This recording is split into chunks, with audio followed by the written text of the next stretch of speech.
ಸನಾತನ ಸಂಭ್ರಮಕ್ಕೆ ಸ್ವಾಗತ. ಮೀನ ರಾಶಿಯವರಿಗೆ ಗುರುವಿನ ಪ್ರಭಾವ ನೋಡಿ. ಗುರು ಮಿಥುನ ರಾಶಿಯಲ್ಲಿ ಇರ್ತಕ್ಕಂಥದ್ರಿಂದ ನಿಮಗೆ ನಾಲ್ಕನೆಯವನಾಗಿರ್ತಾನೆ. ನಾಲ್ಕನೇ ಗುರುವಿನ ಪ್ರಭಾವ ಅಷ್ಟಾಗಿ ಇರೋದಿಲ್ಲ. ಇದರಿಂದ ಏನಾಗುತ್ತೆ, ಪ್ರಾಪಂಚಿಕ ಜೀವನದಲ್ಲಿ ಬಹಳ ಚಿಂತೆಯಾಗಿರುತ್ತೆ. ಏನು ಆಗುತ್ತೋ ಏನಿಲ್ಲ ಅನ್ನುವಂತ ಚಿಂತೆ ಇರುತ್ತೆ. ಓದಿನಲ್ಲಿ ಕೆಲವೊಂದು ಸಮಸ್ಯೆಗಳು, ಮಾಡುವಂತ ಕೆಲಸ ಕಾರ್ಯಗಳಲ್ಲಿ ಅಡ್ಡಿ ಆತಂಕಗಳು, ಹಣಕಾಸಿನ ವಿಚಾರದಲ್ಲಿ ಅಡ್ಡಿ ಆತಂಕಗಳಾಗುತ್ತೆ.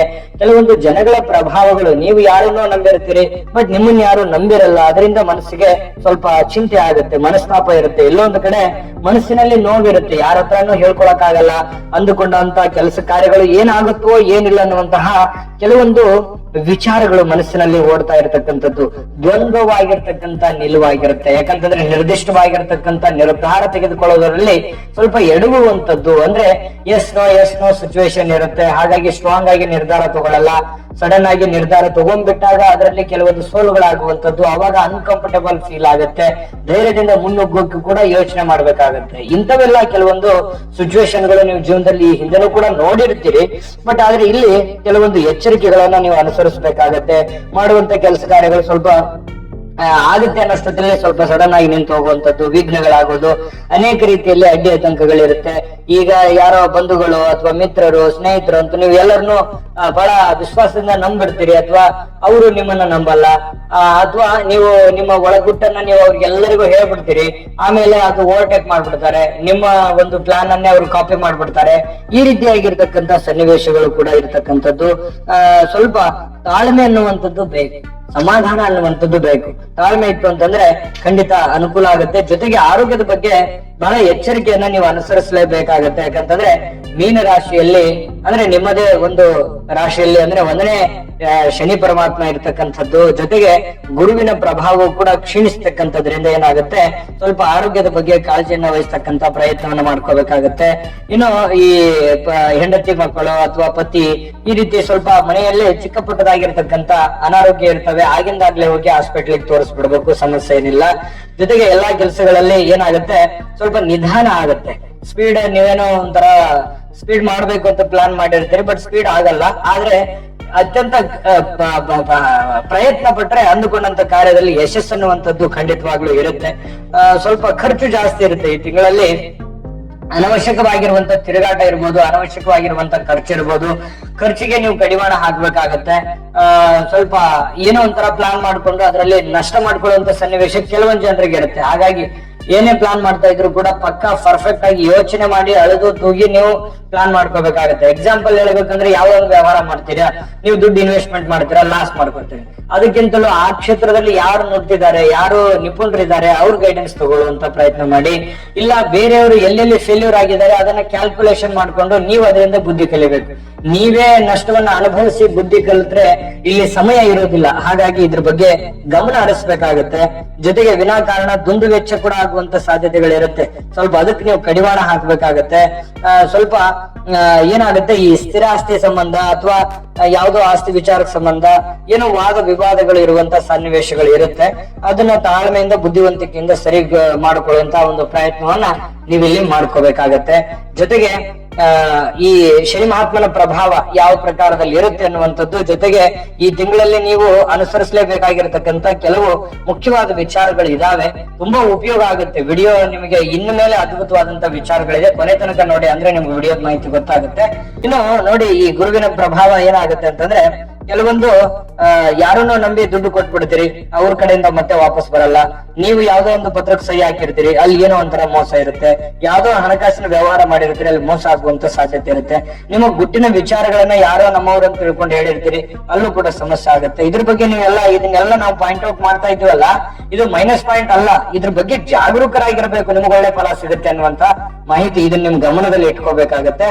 ಇನ್ನು ಗುಪ್ತ ಚಿಂತೆಯಿಂದ, ಏನೋ ಗುಪ್ತವಾಗಿರ್ತಕ್ಕಂಥ ಚಿಂತೆಗಳಿಂದ ನೀವು ಬಳಲುವಂತದ್ದು. ಈ ದುಷ್ಟ ಜನರ ಸಹವಾಸದಿಂದ ದೂರ ಇರಬೇಕು. ದುಷ್ಟನ ಕಂಡ್ರೆ ದೂರ ಇರ್ಬೇಕಂತಾರಲ್ಲ, ಹಾಗಾಗಿ ದುಷ್ಟ ಜನಗಳಿಂದ ದೂರ ಇರಬೇಕು.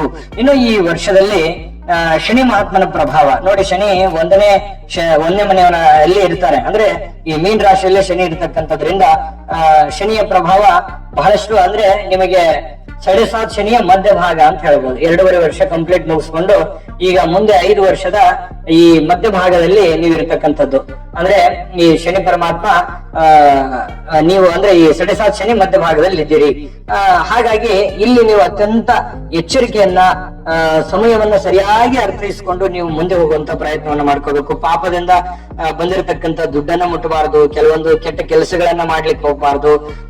ಇನ್ನು ಈ ಅಶುಭ ಕೆಲಸಗಳಿಂದ ಸ್ವಲ್ಪ ಮನಸ್ಸಿಗೆ ಬೇಸರ ಆಗಿರುತ್ತೆ, ತಾಳ್ಮೆ ಅನ್ನುವಂಥದ್ದು ತಗೋಬೇಕು. ತಿರುಗಾಟ ಜಾಸ್ತಿ ಇರುತ್ತೆ, ತಿರುಗಾಟವನ್ನು ಕೂಡ ಕಡಿಮೆ ಮಾಡ್ಬೇಕು. ಸಮಯ ವ್ಯರ್ಥ, ದುಡ್ಡು ವ್ಯರ್ಥ, ಈ ರೀತಿ ತಿರುಗಾಟಕ್ಕೆ ಜಾಸ್ತಿ ಮಹತ್ವ ಕೊಡಬೇಡಿ. ಈ ವಾದ ವಿವಾದಗಳಲ್ಲಿ ಸಿಕ್ಕಾಕೊಳಕ್ ಹೋಗ್ಬೇಡಿ, ಕಾಂಟ್ರವರ್ಸಿಗಳಲ್ಲಿ ಸಿಕ್ಕಾಕೊಳಕ್ ಹೋಗ್ಬೇಡಿ. ಜನಗಳ ವಿಚಾರದಲ್ಲಂತೂ ತಲೆ ಕೆಡಿಸ್ಕೊಳಕ್ ಹೋಗ್ಬೇಡಿ. ನೀವಾಯ್ತು, ನಿಮ್ ಕೆಲಸ ಆಯ್ತು, ಈ ರೀತಿ ಇರಬೇಕು. ಯಾರ್ದೋ ಮೂರನೇವ್ರ ಸಮಸ್ಯೆ, ನೀವು ಅದ್ರಲ್ಲಿ ಮೀನ್ ರಾಶಿಯವ್ರು ಸುಮ್ನೆ ಕೊಡ್ತೀರಾ, ಯಾರ್ದೋ ಪ್ರಾಬ್ಲಮ್ ಇದ್ದ ತಕ್ಷಣ ಓಡೋಡ್ ಹೋಗ್ಬಿಡ್ತೀರಿ, ಮತ್ತೆ ಏನೋ ಅಂತ ಸಮಸ್ಯೆಯಲ್ಲಿ ಸಿಕ್ಕಾಕೊಂಡ್ಬಿಡ್ತೀರಿ. ಯಾರೋ ಮಾಡಿ ತಪ್ಪು ನಿಮ್ ತಲೆ ಕಟ್ಬಿಡ್ತಾರೆ. ಈ ರೀತಿ ಸಾಕಷ್ಟು ಅನುಭವ ಆಗಿರುತ್ತೆ. ಇದ್ರ ಬಗ್ಗೆ ನೀವು ಗಮನ ಹರಿಸಬೇಕಾಗುತ್ತೆ. ಕುಟುಂಬದಲ್ಲಿ ಸ್ವಲ್ಪ ಚಿಕ್ಕ ಪುಟ್ಟದಾದಂತ ವಿರಸ ಇರುತ್ತೆ, ಅದನ್ನ ಕೂಡ ತಾಳ್ಮೆಯಿಂದ ನಿಭಾಯಿಸಬೇಕು. ಬಂಧು ಬಾಂಧವರಲ್ಲಿ ನೀವು ಒಳ್ಳೇದ್ ಮಾಡಿದ್ರು ಏನೋ ಒಂಥರ ಹೇಳ್ತಿರ್ತಾರೆ, ಅದಕ್ಕೂ ಏನೋ ರಿಯಾಕ್ಟ್ ಮಾಡ್ಕೊಳಿಕ್ ಹೋಗ್ಬೇಡಿ. ಸ್ವಲ್ಪ ಶಾಂತತೆ ಅನ್ನುವಂಥದ್ದು ನಿಮ್ಮ ವಿಚಾರದಲ್ಲಿರ್ಲಿ. ಹಣಕಾಸಿನ ಅಡಚಣೆ ಸಹಜವಾಗಿ ನಿಮ್ಗಿರುತ್ತೆ, ಸಾಲ ಸಂಬಂಧ ಮಾಡ್ಕೊಳಿಕ್ ಹೋಗ್ಬೇಡಿ. ಏನೋ ದುಡ್ಡಿಲ್ಲ ಅಂದ್ ಮಾತ್ರಕ್ಕೆ ಬಹಳ ತೀರಾ ಅವಶ್ಯಕತೆ ಇದೆ ಅಂತಂದ್ರೆ ಮಾಡಿ, ಆದ್ರೆ ಸುಮ್ನೆ ಯಾರೋ ಮಾಡ್ತಾ ಇದ್ದಾರೆ ಏನೋ ಒಂದ್ ಮಾಡ್ಬಿಡ್ಬೇಕಂತ ತಿಳ್ಕೊಂಡು ಓವರ್ ಕಾನ್ಫಿಡೆನ್ಸ್ ಲಿಂದ ಅತಿಯಾದ ಸಾಲವನ್ನ ಮಾಡ್ಕೊಳಿಕ್ ಹೋಗ್ಬೇಡಿ. ಇದ್ರ ಬಗ್ಗೆ ಸ್ವಲ್ಪ ಗಮನ ಹರಿಸ್ತಕ್ಕಂಥದ್ದು. ವಂಚಕರಿಂದ ಎಚ್ಚರಿಕೆ ಇರಬೇಕು. ಹಣಕಾಸನ್ನ ಸೇಫ್ಟಿಯಾಗಿ ಇಟ್ಕೊಳ್ಳುವಂತ ಪ್ರಯತ್ನವನ್ನ ಮಾಡಿ. ಬಂಧುಗಳಿಂದ ಇಲ್ಲ ಸಲ ಚಿಕ್ಕಪಟ್ಟದಾಗಿರುವಂತಹ ಅಪವಾದ ಪೀಠಗಳು ಇರ್ತವೆ, ತಲೆ ಕೆಡಿಸ್ಕೊಳಕ್ ಹೋಗ್ಬೇಡಿ. ಶಾಂತವಾಗಿರ್ತಕ್ಕಂಥ ಪ್ರಯತ್ನವನ್ನ ಮಾಡಿ. ಇನ್ನು ವ್ಯಾಪಾರ ಉದ್ಯೋಗಗಳು ಸ್ವಲ್ಪ ಬಹಳ ಸ್ಪೀಡ್ ಆದಂತೆ ಕಂಡು ಬರುತ್ತವೆ, ಆದ್ರೂ ಕೂಡ ಸಡನ್ ಆಗಿ ನಿಂತು ಹೋಗುವಂತ ಸನ್ನಿವೇಶಗಳು ಕೂಡ ಇರ್ತವೆ.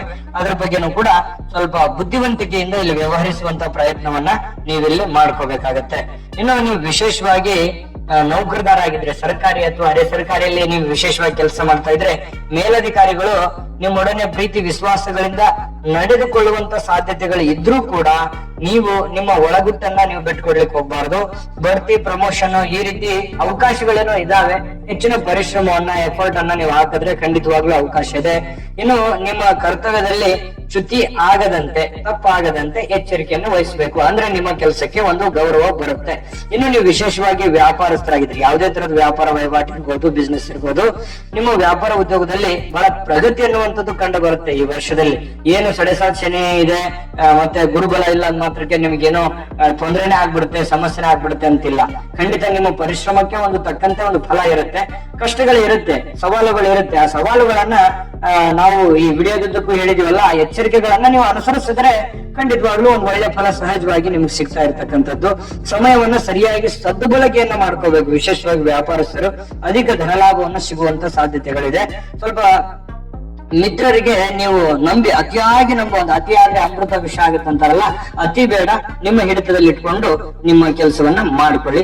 ಇನ್ನು ವಿಶೇಷವಾಗಿ ವಿದ್ಯಾರ್ಥಿಗಳು ಹೆಚ್ಚಿನ ಶ್ರಮವನ್ನು ವಹಿಸಬೇಕಾಗುತ್ತೆ, ಹೆಚ್ಚಿನ ಅಭ್ಯಾಸವನ್ನ ಮಾಡ್ಕೋಬೇಕಾಗುತ್ತೆ.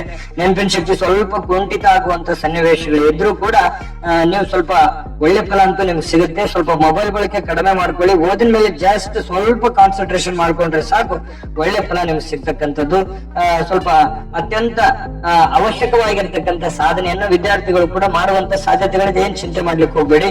ವಿಶೇಷವಾಗಿ ಕೃಷಿಕರು ಸ್ವಲ್ಪ ಈ ಪಾಲಿನ ಲಾವಣಿ ಅಥವಾ ವ್ಯವಹಾರಗಳಲ್ಲಿ ಖಂಡಿತವಾಗ್ಲೂ ಒಂದು ಒಳ್ಳೆ ಫಲ ಸಿಗುತ್ತೆ. ಹೆಚ್ಚಿನ ಪರಿಶ್ರಮ ಬೇಕು.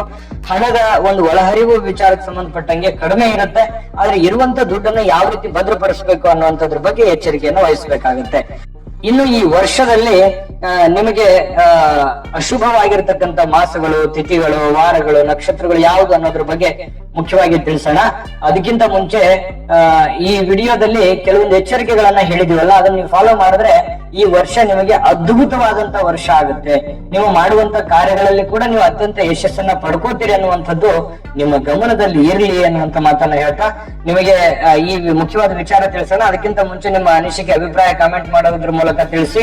ಮತ್ತೆ ನಮ್ಮ ವಿಡಿಯೋ ನಿಮ್ಗೆ ಇಷ್ಟ ಆಗಿದ್ರೆ ಲೈಕ್ ಮಾಡಿ, ಶೇರ್ ಮಾಡಿ, ನಮ್ಮ ಚಾನಲ್ ಸಬ್ಸ್ಕ್ರೈಬ್ ಮಾಡ್ಕೊಳ್ಳೋದನ್ನ ಮರಿಬೇಡಿ.